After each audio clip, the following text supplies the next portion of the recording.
Donc cette vidéo a pour objectif de vous montrer comment aborder la partie conception de base de données d'un sujet d'examen de BTS SEO. Donc là j'ai pris le sujet FFBSQ qui est sorti en 2016. Donc je suis sur le dossier de la partie conception de base de données. Alors je vous rappelle le principe, il faut d'abord parcourir rapidement le sujet pour voir de quoi il s'agit. Donc là, on comprend que c'est un sujet basé sur des compétitions organisées par des clubs et que l'on doit gérer donc l'inscription à ces compétitions. Il y a deux parties, il y a une partie SQL qu'on verra rapidement à la fin, mais il y a surtout la partie modélisation de la nouvelle base de données pour la mise en place, donc pour mettre en place, pour prendre en compte la gestion des inscriptions aux compétitions. Alors, seuls les éléments du schéma existant qui sont concernés pour l'évolution seront repris dans le schéma proposé. Effectivement, on nous donne déjà un schéma. Alors, il est toujours donné dans les sujets en version diagramme de classe et MCD. Donc, moi, je vais travailler avec la version MCD. Vous avez donc un MCD qui donne déjà des clubs rattachés à des ligues régionales, à des centres de bowling, et puis vous avez les licences rattachées à un pratiquant, différents types de licences, pour des licences qui sont des licences entreprises ou des licences jeunes. Voilà, donc vous avez déjà des éléments, tout ne va pas servir, donc on ne reprendra, comme il est dit dans le sujet, que ce qui nous intéresse. Il n'y a pas d'autre annexe dans ce sujet. Ça veut dire que tous les éléments qui doivent être modélisés sont dans le texte. Donc vous avez différents types de sujets. Hein. Vous avez des sujets où vous avez des annexes qui généralement apportent des éléments assez clairs sur les attributs à récupérer. Et puis d'autres sujets comme celui-là où effectivement tout est dans le texte et il va falloir travailler avec ce texte. Donc c'est parti. Alors vous avez un premier paragraphe. À ce jour, les inscriptions à une compétition de bowling sont faites par chaque club pour ses adhérents à l'aide de formulaires imprimés envoyés par courriel ou par courrier postal. Ce fonctionnement présente de nombreux inconvénients, travail de saisie important, nécessité de clôturer les inscriptions plusieurs semaines avant une compétition. Pour cette raison, la FFBSQ souhaite que la gestion des inscriptions soit ajoutée au site web de la fédération. Bon, donc là, on voit bien qu'on a affaire à une introduction qui ne nous apporte aucun élément de modélisation, mais qui nous permet de mieux situer le contexte. Une compétition est organisée par un club. Alors déjà là, on nous donne des informations, on parle de compétition et de club. Et si je regarde le MCD existant, on n'a pas de compétition, par contre on a un club. Donc déjà, ce qu'on va faire, c'est qu'on va récupérer directement l'entité club pour pouvoir l'utiliser dans le nouveau MCD. Voilà, l'entité est récupérée. On en revient à une compétition est organisée par un club. Eh bien, on va pouvoir gérer la nouvelle entité compétition, puisqu'on ne l'a pas encore. Donc, compétition. Pour le moment, on ne sait pas du tout ce qu'elle contient. On va se contenter de ne pas la laisser vide, hein, de mettre juste au moins un identifiant dedans. Ce qui nous intéresse surtout, c'est qu'une compétition est organisée par un seul club. Donc, on va tout de suite faire une dépendance fonctionnelle entre les deux, de façon à avoir la compétition qui n'est rattachée qu'à un seul club. Donc, une cardinalité 1-1 du côté de compétition. Ensuite, on nous dit une compétition concerne une catégorie d'âge, junior, minime, etc. Catégorie d'âge, on s'aperçoit qu'on l'a déjà ici. D'ailleurs, entre parenthèses, je trouve qu'elle est assez mal gérée, puisque la catégorie, on mettrait plus facilement âge min en identifiant et puis libellé âge max en attribut simple, et on ferait des recherches par requête pour retrouver la catégorie d'une licence par rapport à l'année. Donc faire une dépendance fonctionnelle entre les deux me paraît pas très judicieux, parce que ça veut dire qu'il va falloir changer la clé étrangère chaque année.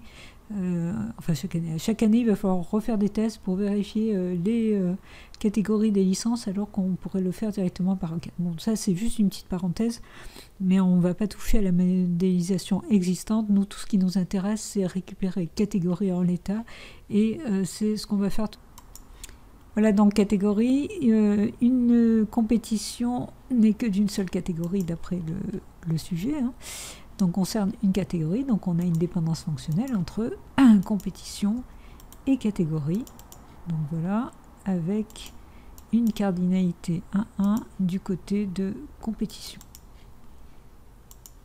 Voilà. Ensuite, une compétition se déroule sur une journée dans un centre de bowling utilisé par les clubs pour s'entraîner. Donc on a besoin de savoir la journée de la compétition, donc c'est la date de la compétition, donc c'est une information simple que l'on peut mettre directement dans compétition, un simple attribut. On va mettre date compétition et qui se déroule dans un centre de bowling précis. Alors là on revient sur le schéma, on a effectivement déjà des centres de bowling. Donc on va récupérer aussi cette entité centre de bowling.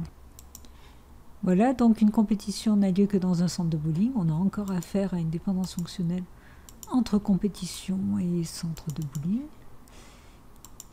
Voilà, avec donc une cardinalité 1,1 du côté toujours de compétition. Ok. Donc là on a traité jusque là. À partir de là, le tarif d'inscription à une compétition appelée engagement est fixé par le centre de bowling qui accueille la compétition. Ce tarif est le même pour tous les participants. Donc on a un tarif unique par compétition. Donc ce tarif, on va le mettre directement dans compétition. Hein. C'est un attribut simple. Donc on dit qu'il s'appelle engagement. Donc l'engagement est un attribut de compétition. Seuls les pratiquants licenciés peuvent participer à une compétition. Ils s'y inscrivent par l'intermédiaire de leur club. Alors le fait qu'ils passent par le club pour s'inscrire, on s'en moque un peu. On nous dit seuls les licenciés peuvent s'inscrire. Et bien de toute façon, on a plus bas une entité licence qui va certainement nous servir au niveau des inscriptions. Enfin qu'on va exploiter pour les inscriptions. D'ailleurs, on va tout de suite la récupérer parce qu'on va certainement en avoir besoin. Voilà donc cette entité licence récupérée. Donc, par exemple, la compétition championnat fédéral individuel. Donc une compétition, elle a un intitulé, un nom précis, excellence phase régionale. Alors ça, on l'a pas encore cette information. Donc faites très attention à tous ces petits détails dans les sujets.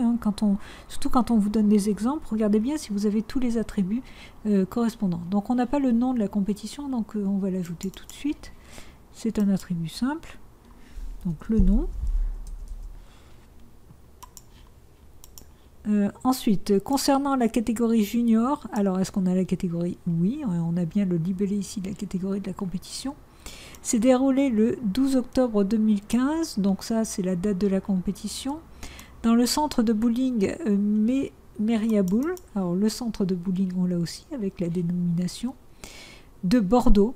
On a une ville, information qu'on n'a pas ici. Alors si on veut être puriste, bien précis, il nous manque la ville, on va faire la ville, pourquoi pas, donc allons-y. On pourrait mettre ville directement dans centre de bowling. Si on considère qu'on ne travaille pas forcément avec énormément de villes et qu'il y a plusieurs centres de bowling par ville, ça paraît plus futé de sortir la ville du coup. Donc ça c'est, on vous en voudra pas de ne pas la sortir, mais c'est vrai que a priori je préfère la sortir. Donc du coup si je sors la ville, ça veut dire qu'un centre se trouve dans une ville précise, donc une dépendance fonctionnelle pour obtenir la ville du centre de bowling avec une cardinalité 1,1 du côté de centre de bowling. Voilà. Elle coûtait 25 € à chaque participant. Donc ça c'est l'engagement que l'on a. Ok. La FFBSQ, pour pouvoir effectuer des statistiques, souhaite connaître les niveaux de jeu des pratiquants qui participent à une compétition. Alors donc il y a un niveau. Donc un pratiquant, selon les résultats qu'il a obtenus au cours des différentes compétitions de l'année, est considéré de niveau promotion, honneur, excellence ou élite.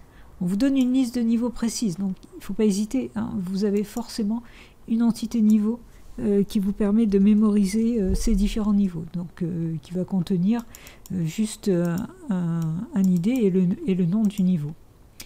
Alors, si j'arrive à rentrer, voilà. Donc, on va mettre un identifiant.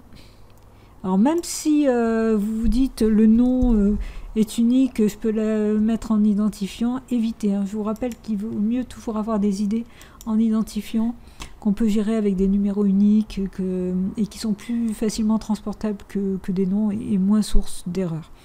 Donc là, on a l'entité niveau. Alors, utilisons cette entité niveau. On nous dit bien un participant, selon ses résultats obtenus au cours des différentes compétitions, il est considéré d'un niveau précis. Ce niveau de jeu sera enregistré lors du renouvellement de sa licence.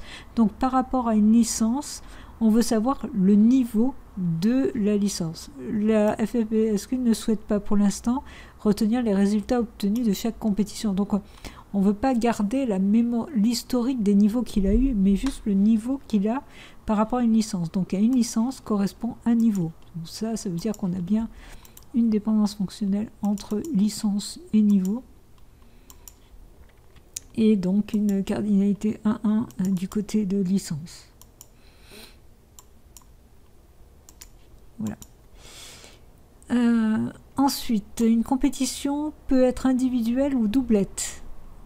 Alors, quand vous lisez ça, vous pouvez vous dire je fais un héritage, je ne fais pas un héritage. Spontanément, rien qu'à cette lecture, je vous dis tout de suite non.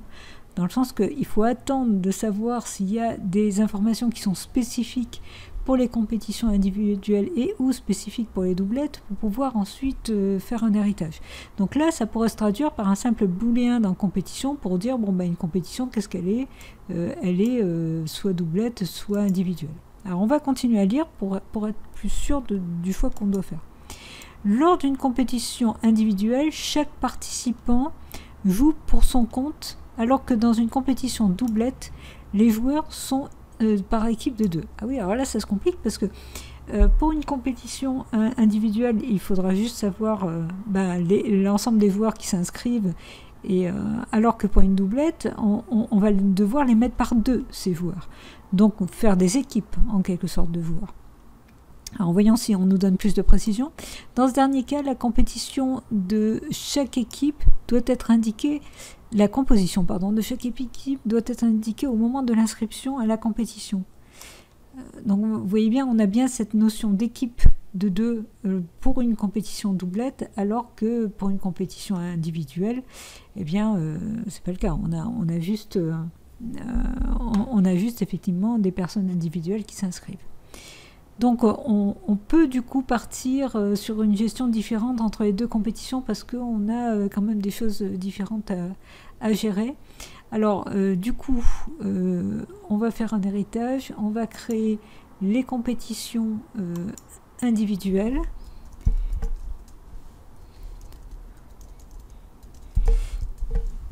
Et les compétitions doublettes.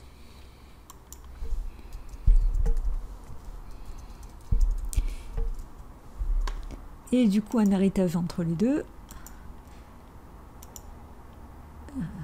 Voilà, en reliant les deux entités, les deux sous-types.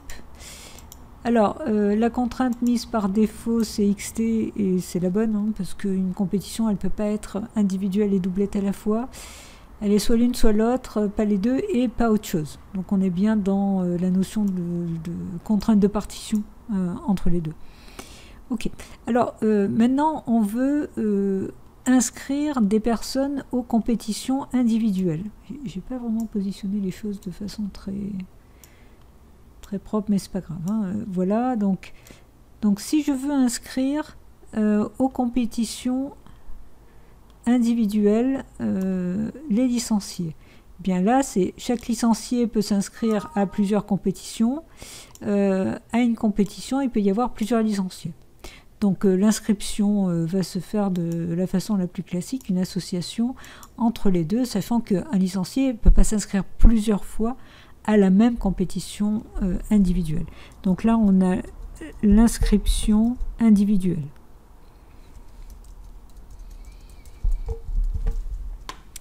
Voilà. là, on a affaire à tout simplement l'inscription individuelle hein, d'un licencié à une compétition individuelle. Par contre, en ce qui concerne l'inscription à une compétition doublette, il faut qu'on gère une équipe. Ce sont des équipes de 2 qui vont s'inscrire. Donc ça paraît assez logique de faire une entité équipe. C'est l'équipe qui va s'inscrire. Alors on va essayer de déplacer un peu comme ça. Voilà. C'est l'équipe qui va s'inscrire à une compétition doublette. Donc une équipe s'inscrit à une seule compétition doublette. À une compétition doublette, il peut y avoir plusieurs équipes qui s'inscrivent. Donc on a une dépendance fonctionnelle entre équipe et la compétition doublette, avec un 1-1 du côté de l'équipe. Et de l'autre côté, une équipe. Alors une équipe, je vais lui mettre un minimum de choses dedans, donc un identifiant pour identifier l'équipe. Voilà. Et une équipe est composée de 2 licenciés. Alors, deux façons de faire les choses. Soit on fait une association avec une cardinalité 2-2.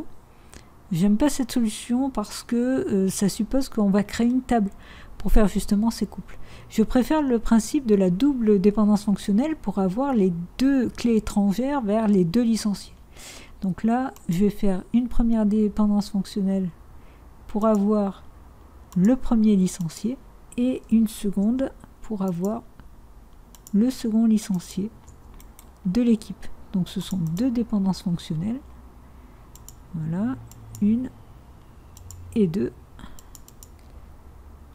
Et bien sûr, des cardinalités 1-1 du côté de équipe, parce que c'est dans équipe qu'on retrouvera les 2 clés étrangères des licenciés. Hein, le premier licencié, le deuxième licencié de l'équipe.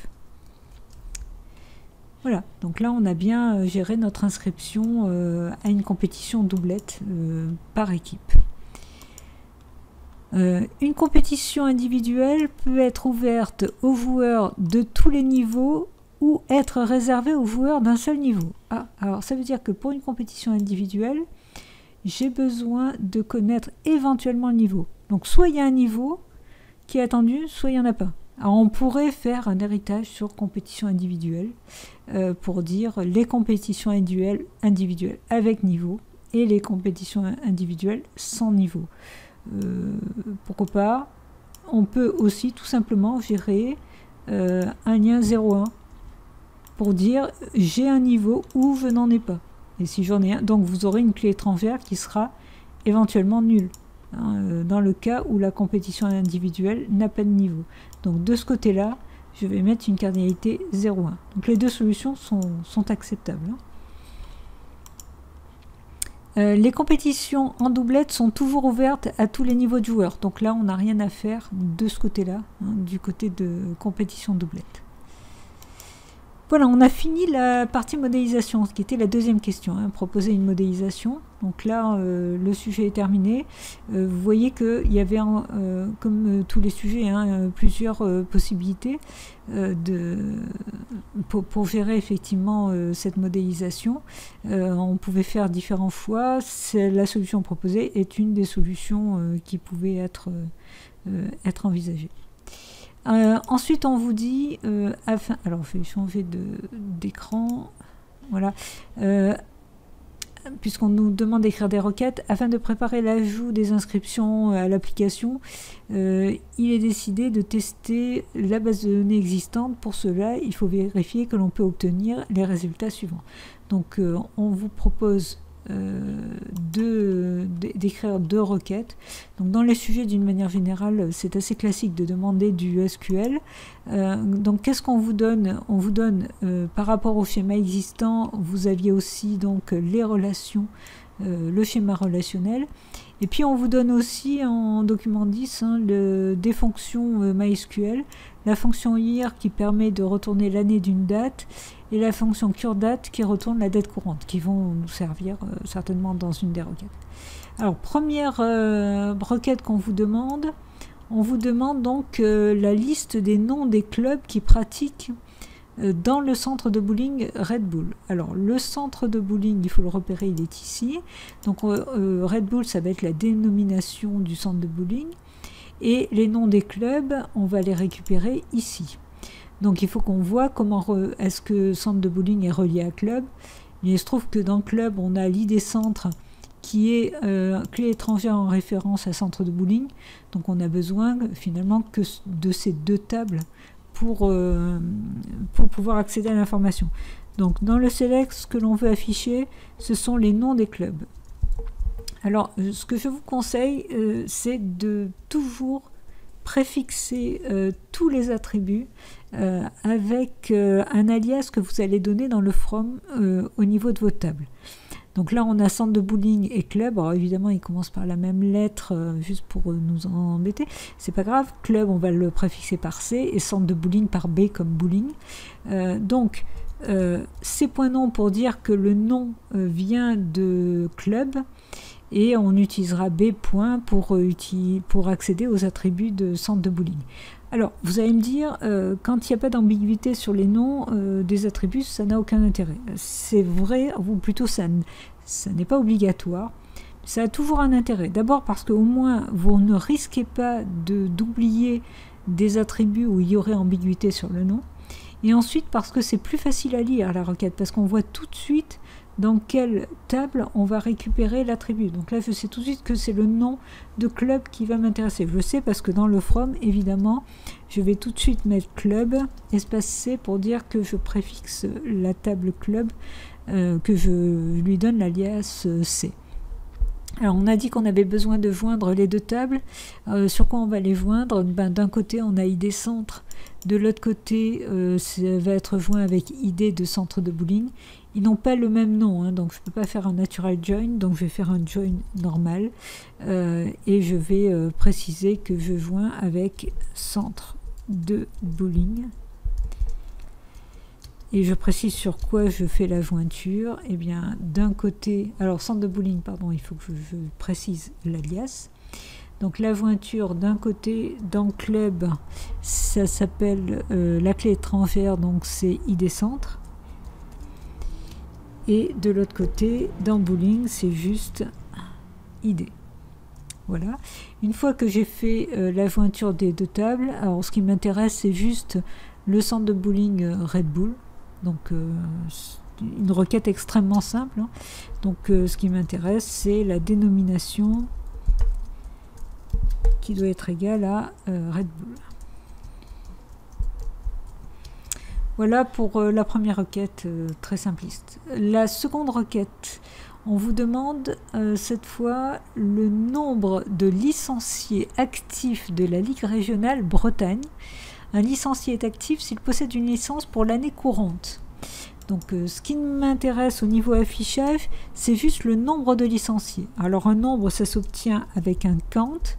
Je vous rappelle que le count, on ne met pas d'attribut dans les parenthèses. On met une étoile. Pourquoi? Parce qu'on compte des lignes. Donc ça n'a aucun intérêt de préciser un attribut à partir du moment où ce n'est pas l'attribut que vous comptez, mais ce sont les lignes que vous allez compter. Alors il y a quand même des cas où on met un attribut. Par exemple, imaginons hein, que je fasse un compte avec un libellé. Si je fais ça, la seule différence avec l'étoile, c'est que ça ne va me compter que les lignes où le libellé n'est pas à nul. Voilà, ça évite de compter les nuls quand vous mettez le nom de l'attribut. Autre cas où on met un attribut, c'est quand on précise distinct. Si vous mettez distinct libellé, ben ça va distinct, ça serait bien que je l'écrive correctement aussi.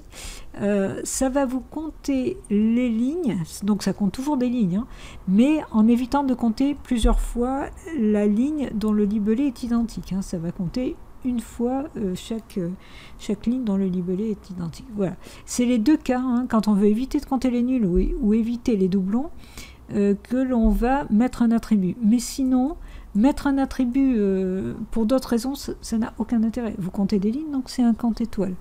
Alors, généralement, quand on fait un compte, on renomme, parce qu'au niveau de l'affichage, vous allez voir marqué compte étoile, ce qui n'est pas très parlant. Donc, là, ce qu'on veut, c'est un nombre de licenciés.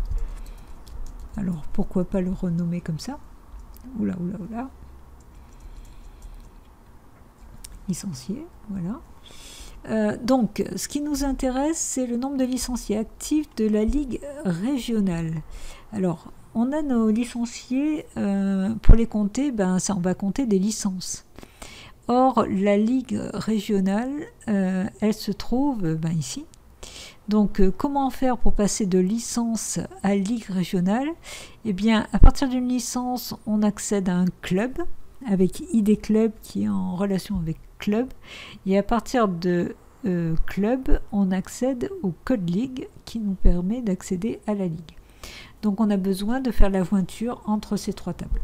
Alors je vous rappelle qu'on donne toujours des alias aux tables. Donc on va avoir la Ligue régionale, donc Ligue régionale qu'on va appeler...